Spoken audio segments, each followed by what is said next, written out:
What's going on, guys? So the video of me getting my new truck's been up on the channel for about 2 days now, and there is an absolute ton of comments. Majority are positive, which I am very thankful for, but obviously there's a decent amount that are negative, which I totally expected going into this, because if you don't know, I traded in a 22 GMC Sierra SLT, pretty much fully loaded truck, for this 21 XL F150. And I know, pump the brakes. I hear you. You're probably like, what in the world? Why in the world would you do that? Total downgrade. Well, if you missed the video, which I'm assuming these people that are commenting that did, I, on YouTube land, need a truck that I can create as much content as possible with. So I decided to downgrade to a different truck, lower trim, more options, more mod friendly, and that's why I landed with this right here. But I don't know what I titled and thumbnail this video as. It possibly is like XL trim F150 surprisingly good buy or something like that. I don't even know, but basically we're just going to be doing an in-depth look, which I do with all of my trucks when I get them. But I also wanted to say that point as well, which I'm going to address in this video, because I am guilty of it myself, pretty much looking over XLs in the past, because in the past they've been just basic work trucks that didn't really have anything to offer for a daily driver truck. But at least for the 21 and up F150s, it's really not the case. There's actually a lot to this truck, which I know this is not a bottom of the barrel XL flat trim. This does have the STX and FX4 packages, but if you're looking for a truck that is not going to cost you $45,000, $50,000, $60,000, $70,000, $80,000, this might be the truck for you. Swapping over to the iPhone so it's hopefully a little more clear for y'all, but like I said, this does have the STX package, which is very reminiscent of my 2018 Silverado that had the All-Star Edition package, which was, to this date, I guess still is, my favorite truck that I've ever owned. So I'm no stranger to lower trim trucks. They have a lot to offer, but like I said, STX package. So what does that get you? I'll have a window sticker up showing you everything, but essentially with the front, you get the STX grille. It's gloss black honeycomb. It's got color matched surround, and then your bumpers are color matched, which I think looks really good and makes for a very aggressive front end. I love the hood on this thing. It's very reminiscent of like my 2014 Mustang, which actually had a 2012 hood on it. So the 2012 Mustang hoods, I think it looks really good. They do have a 3-inch cow hood option that I am definitely looking into. It's going to be super sick. But like I said, a very good looking front end in my opinion. Obviously, you got the big old honking halogen headlights, which with a lower trim, you're always going to have some great aftermarket options. Personally, I don't absolutely hate them. I think I just hate the orange in them. So if they were completely clear, they might actually look pretty good. I don't mind the fog lights whatsoever. Obviously, we're going to swap them out for something that looks a lot more premium and stands out from the rest of the trucks going down the road. But they're not terrible. They're not terrible. They're not great. Whatever. Swap out to some LEDs and probably let it ride for a little bit. But yeah, they definitely are a big difference from the LED lights that you can get in the higher trim trucks. Coming around here, we got the optional 20s, which I think looks pretty daggum good for a lower trim. I know it's an optional wheel, but still, that's a pretty daggum good looking wheel. And I'm really debating if I level this thing out, throwing some 33s, 35s on the stock wheels for a while. I think it would look really good and probably benefit us the most. But I'm undecided on that. I kind of want to lower the truck first, but I kind of want to level it, and there's a lot of stuff I want to do to it. So coming around here, you kind of see the base model bleeding through with a lot of kind of scratchy black plastic material. The badge, pretty much terrible. Obviously, all these things we're going to swap out or color match. But yeah, that feels terrible. Same with the mirror. It is heated and power mirror. You got to manually fold it if you want to. But, you know, just scratchy black. Same deal with the door handles, which this is going to be a huge difference whenever we swap these out. That's going to look so much cleaner. Same deal with the pillars, which I'm sure, just like the Trail Boss, there's a premium option. We can swap these out for some gloss black ones. That'll look really good, tying our windows together. No fender liners, which obviously sucks. That's like a, hey, I'm a base model. That's actually my first truck to not have these that could have been optioned from the factory, which we'll take care of them. At least spray paint them, if not get some like actual liners in there, whatever. Just, I don't like that look. Cool thing, this is flex fuel, so we're going to be able to try out E85 for the first time, see what kind of difference that makes. I'm definitely excited for that. This does have the solid back glass, which I prefer. I think it looks absolutely amazing. I've always preferred the solid back glass compared to, you know, having a little slider or whatever, especially on the Fords. I don't know why you can have a full panoramic glass roof and then this tiny little slider. I don't know why they did that, but I'm not complaining with a solid back because it always looks clean and even. Those little guys up there are weird to me because I've not had a modern Ford. No bed liner, but I'm not complaining. We could always do that down the road if we wanted to, but also it looks kind of cool being able to see body color, and there's a good chance we're going to do a bed cover, so who cares. FX4 decal, probably going to remove that ASAP. These taillights are very reminiscent of like the 13, 14 F-150s. I loved the 18 to 20 F-150s. Aftermarket ones blacked out, LED. Oh my gosh, they look so good. But I know there's some good aftermarket solutions for these as well. Not worried about it.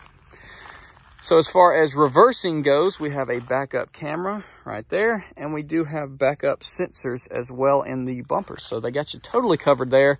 It is not a soft drop. You cannot get that on an XL. Obviously, you can get like a little $20 shock to put there and fix that. But just to note, you cannot option that on an XL.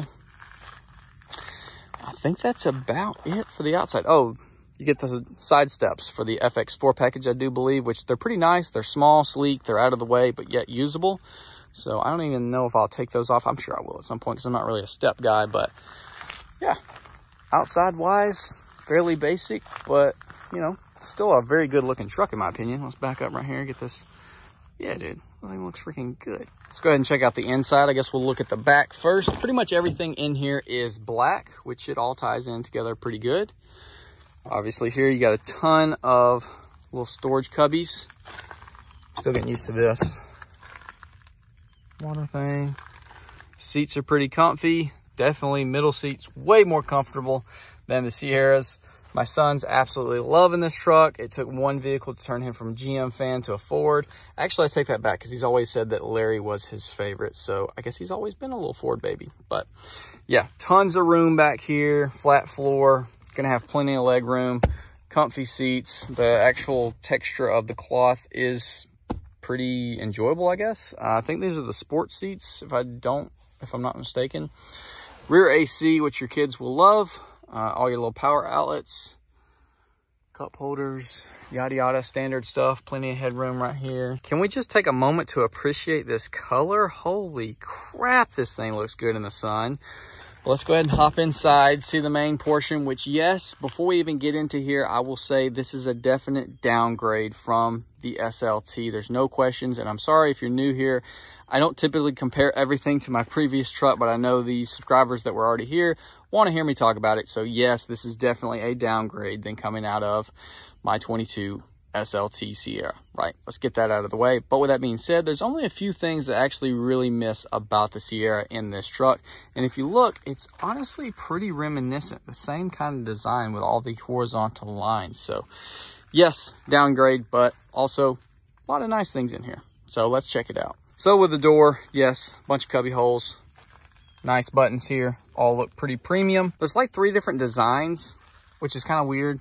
You see this top little design, then you see this, which is like a kind of dark gray metallic. And then in the middle, there's like this dark gray brushed, or maybe it's all black and my eyes are just messed up, but it's kind of weird how they have that. It looks fine in here, it looks good together, but it's a little bit weird. Parking brake, got our cargo lights, automatic lights, got automatic high beam, which actually works really good, better than the Sierra did, which is really surprising. This is probably my biggest complaint.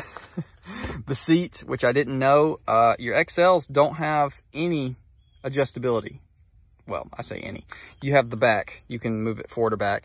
You have the bubble. You can bubble the back up, and you can slide it forward and back. But this lower portion does not tilt or do anything, which coming out of my last truck, and honestly, all of them, like my 06 Sierra even has that. It's been kind of difficult getting comfortable, I'm not going to lie. So I don't really know what the solution for that is, or if I'm just going to have to suck it up and get comfortable, or if I'm going to have to swap different seats in here. I don't really know, but it's not the most comfortable seating position. The seats themselves are fine. The cloth is nice. It feels durable yet soft, cushiony. No complaints with the materials, but just not being able to adjust that is probably the biggest downside to this entire truck. This next part is the next kind of thing that I miss for sure. No remote start, which being an exhaust enthusiast, I like remote starting and hearing it. That's not an option with this. Can't do it. Also, it's a actual key turn which I don't mind that part, but this key doesn't feel too hot. It's just a weird design the way that it is. Oh, that sun is cooking me right now. So you got two screens, one 4-inch right here and an 8-inch right there. This one works really well. This one's pretty laggy. So you'll see me hit this and watch it. It's pretty laggy. I mean, that doesn't really matter. You're not moving that around that much, but this one works pretty good. It does have wireless Apple CarPlay, which is awesome. So no complaints with that, but let's start over here. So pretty basic. You got your tachometer, you got your oil pressure, oil temp, fuel gauge, trans temp. You got this guy in the middle, which does have some good features. We're not going to scroll through it because it's laggy and annoying, but it's got like your off-road settings where you can see like what degrees you're going and all that kind of jazz. And you know, we'll skip one down and see what our fuel economy is. 21.1 average. I think I got almost 24 driving home from the dealership, which is awesome. 21 is great for the way that I've been driving this truck for sure. This does have DFM, or whatever it's called, cylinder deactivation. It's not DFM because that's GM, but yes, it does have cylinder deactivation. And until there's a tune available, that is working. So I'm guessing that's helping some, whatever. Pretty basic stuff. Steering wheel. Thankfully, this truck does not have dummy buttons everywhere. So props to Ford. Steering wheel itself, not the best feeling, kind of cheapo, kind of thick. Steering's a little heavy. Braking's a little bit heavy, just comparing it to the Sierra, things I got to get used to, but no dummy buttons, like I said. So over here, cruise control, those buttons. This is your lane centering. It doesn't actually steer the truck. It just vibrates the steering wheel. If you get close to the line, you can turn it off and it stays off. You don't have to mess with it every time you crank the truck, which is nice. Volume controls, menu controls for that. Same thing with the stereo. Coming over to the center stack, we got our stop start. You always disable that. You have to do it every single time you crank the truck, unfortunately. There's our backup camera, hazards, hill descent control with the FX4 package. Hold this, that turns off traction control, and StabiliTrak. This guy, no real complaints as long as it's got Apple CarPlay and it's wireless. It's all good.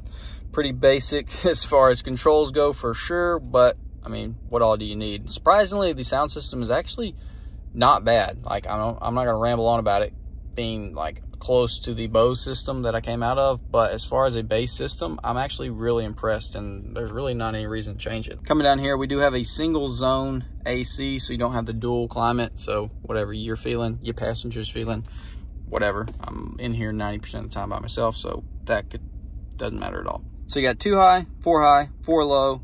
Push this in, that locks the rear diff. You can do that in 2 or 4 wheel, and then you spin this for your drive mode. So all the way left is going to be sport, eco, tow haul, normal, slippery, deep snow, sand, mud and ruts, and rock crawl, and that will try to shift you into 4 low.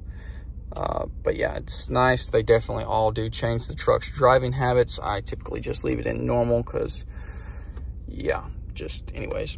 So awesome full center console, which obviously we had to go with. Tons of cubby holes, all your power outlets, pretty big and comfy center console. It does fall back down, so expect to get hit in the head if you don't expect that, and don't hold it up and look in here. That happened to me. Anyways, as you can see, the different things, standard stuff, yada yada.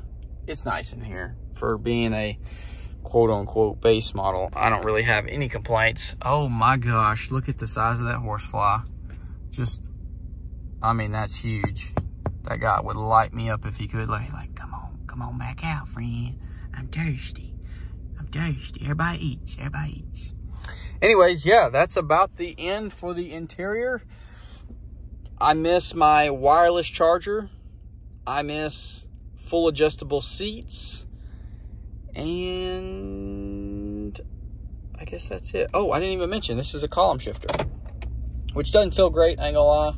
Doesn't feel as good as the GM counterparts, especially the older trucks like my 06 Sierras. Feels better.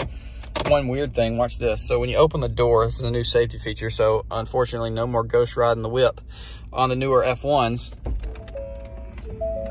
Oh yeah, it throws it all the way back up in park. How bizarre is that? Yes, I know. Anyways, yeah, that's pretty much it. So let's jump outside, wrap this video up. All right, guys, well, that's going to be about it for this video. Hopefully you did enjoy, and hopefully you are excited for the new content with the 21 F150. But y'all be sure to comment down below and let me know what you think about the truck. with the options, is this thing nice enough for you to drive, or is this still a piece of junk base model that you would not get caught dead in? Let me know. And for those that say base models suck, it's all jokes until one blows your doors off.